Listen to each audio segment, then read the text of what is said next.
It is your Classic Metal Show right here on theclassicmetalshow.com. Now, there's a band called Helmet with a song called Drug Lord, and we're going to do something a little different this week. We're going to talk with a guy that has made more money than everybody listening combined at one point, and has been involved in some of the biggest stuff in the history of this country, and has cleaned himself up and found his way back. So I'm proud to bring on Freeway Rick Ross. Rick, how are you, man? I'm good. That was some introduction. well, you got to admit, man, it is true. If we've got 15,000 listeners, they probably won't make in their lifetime what you have in 5 years. Fair? Yeah, that's a good estimate. It's gonna be rough. Certainly. I'm still trying to reinvent myself and see if I can do it again, legally though. Right, exactly. Well, Rick, your story is absolutely fascinating. You know, for people that don't know, you were a small town kid in in the Compton, LA area. You were a tennis player, and you couldn't make a go of it because of, educational reasons and poverty and everything else. You did what so many kids do. You turned to drugs, but unlike so many kids that turn to that, you literally built an empire as big as any major corporation in the world ever did. Is all that fair? Yeah, that's fair. Okay.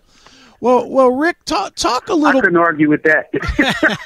Right. Kind of what my judge said the other day. I got off parole Monday. Right. Now, and that's kind of the way she described it. She said, "This has really been an interesting story, and I think that we spent enough resources. And he's been dealing with this a long time. Let's end this today." Sure.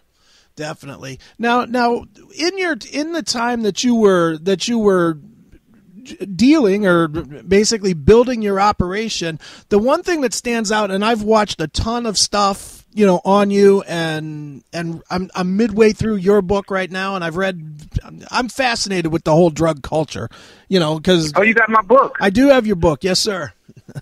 Wow, you know what? This book is really, really getting around, and to be independent. Yesterday I was at Fox News, and some news reporter from New York that does Fox News, a national channel, he had it. And he was like, "Man, I started reading your book, and I had to have you on the show to mention this book." It's crazy how this book is like catching its own legs, its own wings or something, almost like the crack epidemic. Right. Well, if you can sell as much of this as you did of that, then you'll be in good shape, right? Absolutely. Right. And that's my goal. Right, sure. Well, Rick, so people know, the name of the book is simply called Freeway Rick Ross, The Untold Autobiography. I bought it off Amazon. It's probably available anywhere that you can buy books, I'm assuming. But talk a little bit about your history, Rick, and specifically the fact that for a while anyway, you were able to really remain a ghost. And that is so rare for people that make that kind of money, whether it's legitimately or illegitimately, to kind of stay under the radar. Well, and I don't even know how I came up with the idea, that your money works harder than you do, and also the fact that being low key was a way to stay under the radar. But somehow I picked up those two traits, and I got to be honest with you, they both helped me out tremendously. Sure. I mean, I've been in situations where the police had raided the park and had the whole park surrounded, and I literally walked right past the barricades because I looked like everybody else. I didn't stand out. I wasn't what they was looking for. And the low key part partially happened because of my mom was really strict. My mom is a Christian lady, and she believes that if you sell drugs, you're gonna burn in hell, right? With the devil, and I respected her so much that even though I didn't believe I was gonna burn in hell, right? But I respected her enough to where I wouldn't go out and buy things that would let her know that I was getting money from somewhere outside. Sure. And then the other thing will wind up happening is by me not buying those things, I started having this stockpile of cash with nothing to do with it. Right. You know, because at first I was buying the same quantity of drugs over and over again, and I wasn't growing. And I found out that that's the way that people in South Central bought their drugs. You know, they would just get up to an ounce, and they would just stick to an ounce. Well, what I figured out is that kilos, if you buy the ounce by the kilo, then it was cheaper. Okay. Sure. And I started taking all that stockpile of money I had stocked up, and I just started stockpiling drugs. And then I found out that, you know, people would pay more for the drugs in South Central than they were paying where I was getting mine from. So I just started selling to other people. And that's pretty much how, and I put that in the book. It's a nice story about that in the book, you know, where two of my friends who both had more money than me, but they went out and bought cars. One bought a car and put all the trimmings on it, and the other one went out and bought a van and put all the trimmings on it. And they wound up becoming my workers to the point to where one time I was only making $300 a day off of each one, which turned into $600 a day. And that money wound up paying for everything that I needed. Right. And all the money that I made basically went back into the savings. Wow. Well, what was it, if you weren't spending them, and this is probably the biggest question I have of you, where you weren't spending the money? I mean, let's face it, you were a young kid, so the lure of spending all the money had to be there, but you really weren't buying big things. So with all the risk that you were taking, what was it that made it, that kept you going if you weren't getting the rewards of it? You know, because all you were really doing was making piles of paper. Yeah, well, you know, I started buying businesses. What I wanted dearly was to get out the game. Okay. I did not want drugs to be my career. Sure. You know, so when I went into the business, to get out. But what winds up happening is people start to depend on you. You know, people who went and took their money and bought a Cadillac and things of that nature. You know, they start to depend on you, and they don't want you out. You know, because if you get out, then they're out too, and they didn't feel like they were in a position to get out. So it's kind of like your friends keep you in. And I did spend my money, just not on the things that wasn't going to bring me more money in. I had learned that when I spent my money, that I should be getting something in return. Okay. Now, what happened to those businesses once you got arrested and got sentenced? Oh man, the cops gave my businesses the blues. Oh, jeez. You know, the cops they play multiple games with a person that's selling drugs, for us going and tearing the businesses up. Because one of the things that they try to do is they try to dry your money up, because they know as long as you have money and you have the power to fight. Right. And with no money, you can't fight. Sure. Definitely. Now, Rick, as the story goes, you hooked up with a guy, Danilo Blondon, that basically befriended you, had an unlimited supply of cocaine coming into the country, and really wedged you into his operation, more or less, and then he went and turned on you and sold you out to the DEA. What I don't... Yeah, that was... Go ahead. That was one of the biggest letdowns in my life about the whole game, you know, and the point that I wasn't selling drugs anymore. You know, I was out of the drug business. I was going straight, trying to go straight, and they pretty much tricked me. You know, I'm glad that case is over now, but that case was a total setup. You know, I hadn't sold drugs at that time for over 5 or 6 years. Had no intentions of getting back into the drug business. When they came to me, asking me if I would introduce them to one of my young guys that was still in the drug business. Okay, sure. Now, when that happened, though, how is it that this guy, who was not a U.S. citizen, and had been convicted himself of drug trafficking, how was it that A, he was allowed to be in the country, and B, he was legally able to set you up the way he did? That just seems completely off the radar wrong. It was, definitely. It was totally wrong. It was totally against the immigration laws. I couldn't believe that the court allowed him to testify. You know, he wasn't supposed to testify. He wasn't supposed to be in the country. Once he was convicted of a drug offense, he was supposed to be deported And if he came back into the country on your first deportation, if you come back into the country, you're supposed to get 10 years in jail. So what should have happened is that he should have been inside of the courtroom getting 10 years in prison instead of $180,000 bounty for setting me up. Wow, it's just crazy. And then once you get into jail, once you get sentenced and you go to jail, I mean, that had to be just, obviously jail's bad, and certainly as I understand it, you had done some time before, but to go in with the reputation that you did, what kind of A, danger were you in, or B, did people just kind of respect what you had accomplished, or what? Yeah, I get a lot of love in jail. I mean, for me, going to jail is almost like a family reunion. All the guys that I grew up with and went to elementary school with and junior high school with, well, they're all in jail. I don't know if you know or not, but 65% of the guys in jail are black. And Los Angeles had a great number of guys in the feds for selling drugs. So it wasn't that I was in any danger. Absolutely not. Not inside the jailhouse. I could have been in danger if the cops came and separated me. But as long as I was on the yard, I always felt comfortable because there were so many guys there that would almost lay their life down for me. Sure. Now, while you were in jail, you did a couple of things that are pretty amazing, as if the drug thing wasn't amazing all by itself. A, you learned how to, you basically made yourself literate. You learned how to read, you learned how to write. But you, much like your proficiency with business, you learned it to a level that you were able to pick apart your own court case and find discrepancies that ended up getting you loose.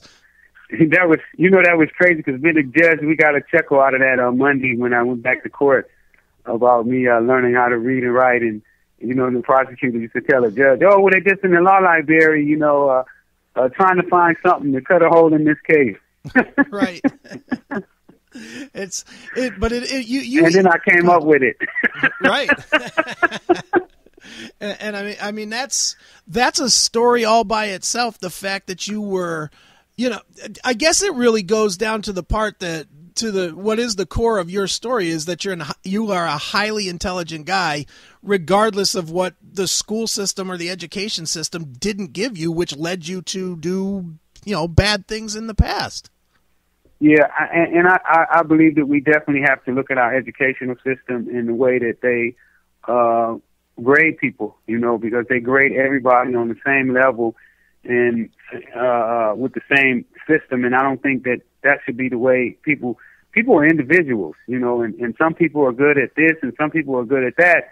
And I think that we should start evaluating our kids for not what they're not good in, but in the things that they are good in, and the things that they are good in, we should encourage them to do those things and not knock them down because they weren't good in a certain area. Sure.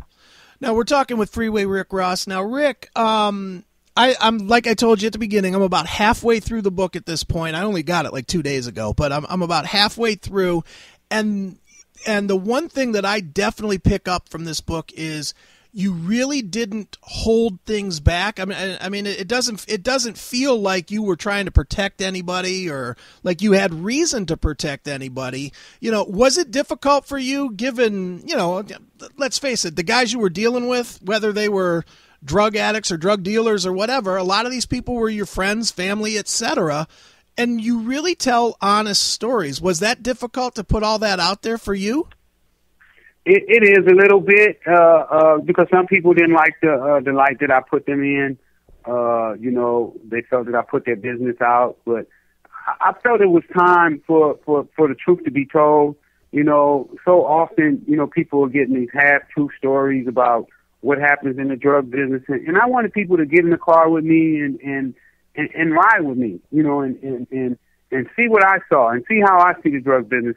And I think once we're able to start looking at it that way, then we can start solving some of these drug problems. Because I believe if we look at it from shaded glasses, then we're not going to be able to fix the problem. And I think that it's time that we really, try to fix this thing because, just throwing people in jail and throwing away the key and warehousing them and then, 40 years later you let them out of jail and they haven't been educated or haven't been taught anything.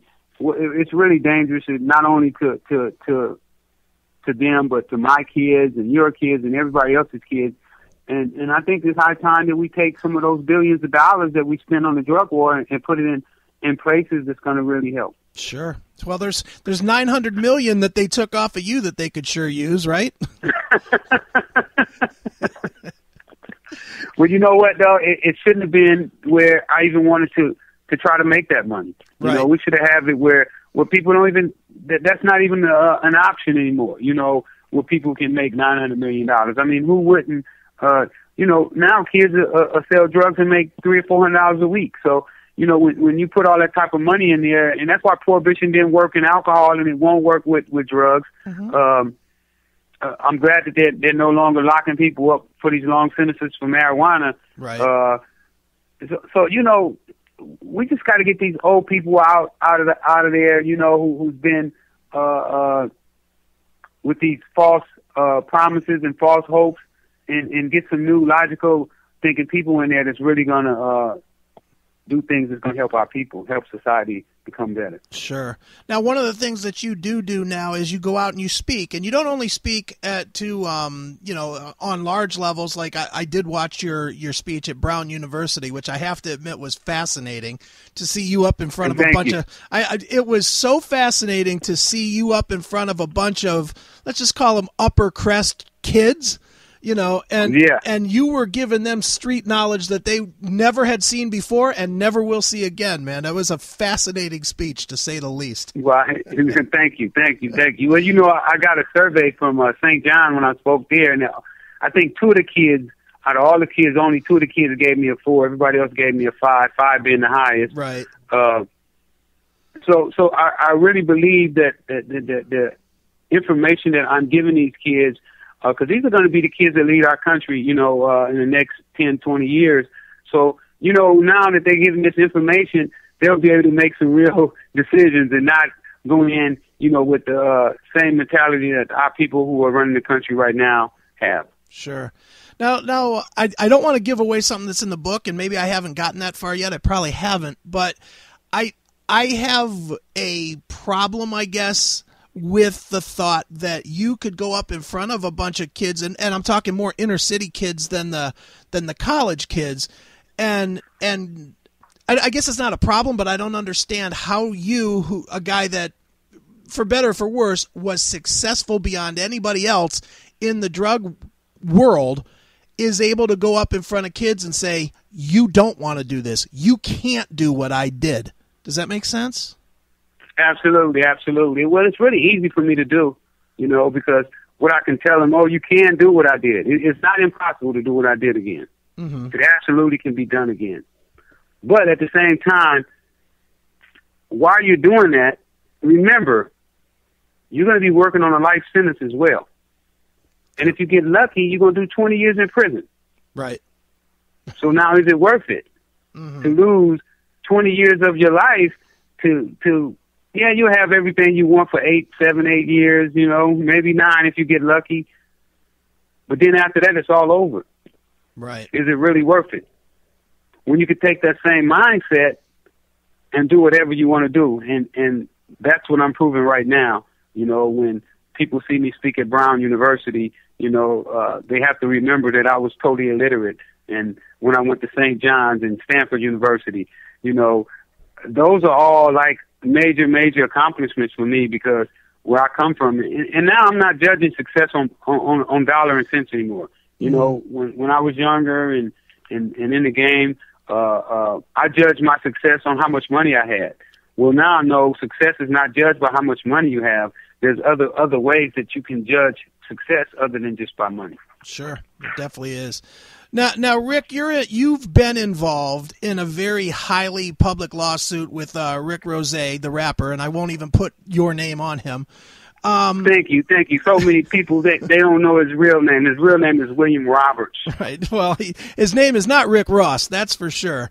But not at all. But he has built his whole career not only using your name purposely, but using your story or pieces of it as part of his. You know, what bothers you the most, that he uses your name, or that he doesn't acknowledge the fact that it is you and your name and your accomplishments that he's built his rap career off of? I think that it's totally contradictory to the war on drugs that they're allowing these guys to do what they're doing, because I think that what they're doing is perpetuating the problem. I mean, when you go and you tell young kids, and remember, they let this guy go to more colleges than I get to go to, and more high schools than I get to go to Right.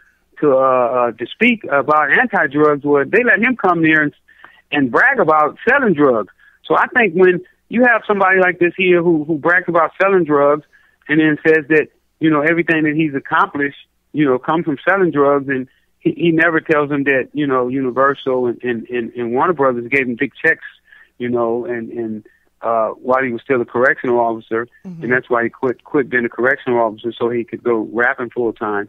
That he never explains this to the kids, and then our kids get in their mind that they can do this as well. And like you was telling me before, how do you tell them not to? Well, it's tough to tell them not to do it when, you know, guys like Jay-Z who sits in the White House with President Obama, right, and says that he sold drugs and he took the money and parlayed it into a record career. And now, you know, all our kids, they want to take this money and parlay it into a record career. And I think that it's really bad. Sure, it definitely is, and it's made worse by the fact that they are legendizing a piece of your life that you just assume not have. I think you'd much rather be known as an author today than a former drug kingpin, right?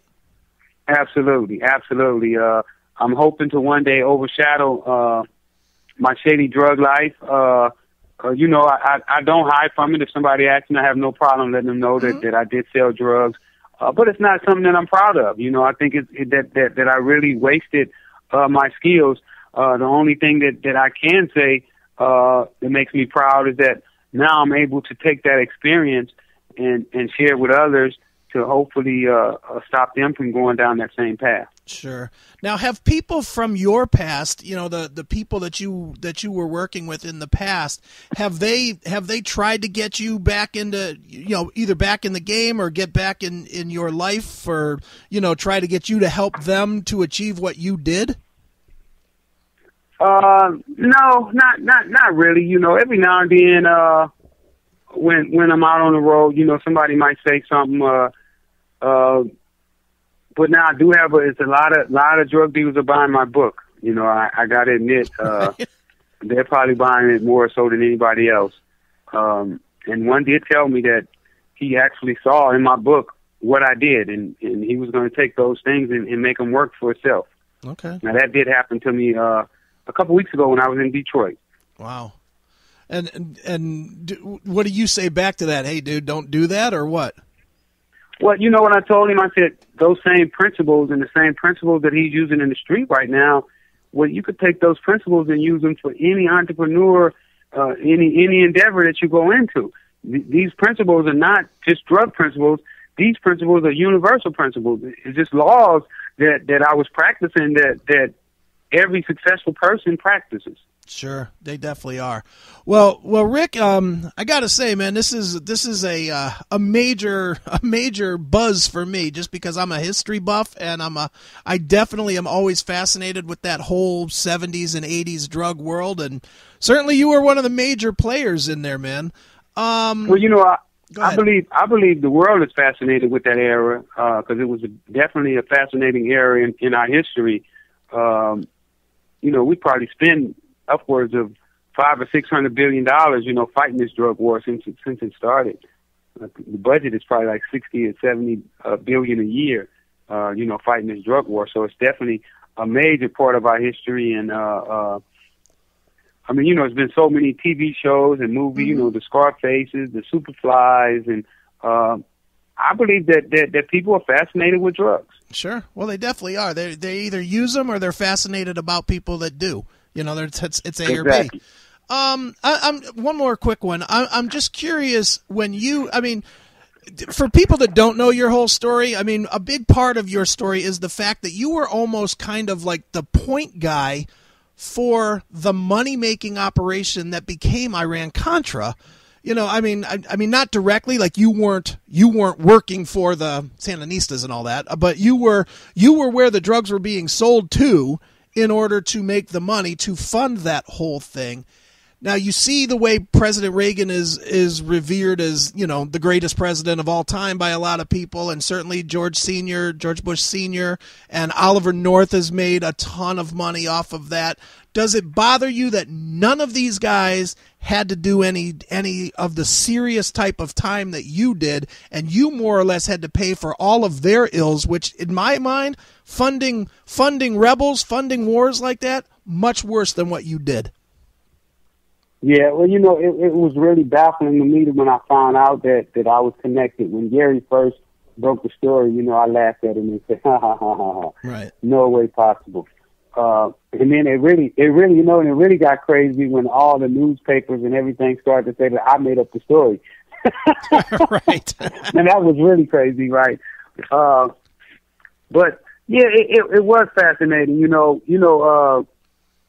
Oliver North and them got a pardon before they ever went to trial. And you know, that never happens. Usually you go to trial and you get convicted, then you get the pardon. But right. What they did is they allowed the evidence to be squashed and gotten rid of. So the president gave them a pardon before they ever had to go to trial because they didn't want to put that trial on so everybody could see all the evidence. But I know that when you're not connected, you know, then all the weight fall on you. Right. So, you know, I was at least connected to the group. So, you know, I had to take the hit. It just sucks, man. That's all there is to it. That just sucks. Yeah, it does. It does. You know. But we're going to make the best of it. We're going to take all that experience and all that frustration and everything that goes with it, and we're going to make this world a better place. Sure. Well, making it a better place, at least for me who reads a lot, is the book, Freeway Rick Ross, The Untold Autobiography. It is available now. You can follow Rick at www.freewayrick.com or on Twitter at FreewayRicky or on Facebook as Freeway Ricky Ross. Rick, what am I missing that you want people to know or to get from? They can text me. They can text me at Freeway Ricky 72727. Also, they can get the book from me. They can get it autographed, whatever name they want me to autograph it out to, at rickrossbooks.com. Excellent. Excellent, man. Well, Rick, I definitely want to thank you for taking the time, and we're gonna end this interview with a song that might or might not relate at all. But I figured I would go out with something that I'll go out with somebody that has been one of your biggest supporters, and I'll tell you what, I'll let you pick the song. The biggest supporter that I know of is Snoop Dogg, who always says good things about you, man. So you got a Snoop Dogg tune that you like? Man, Snoop Dogg, which one? Let me see. Wow. Hardest question of the day. Ain't nothing but a G-Thing, baby. All right, there we go. Let's do it right now. It is Snoop Dogg right here on your Classic Metal Show.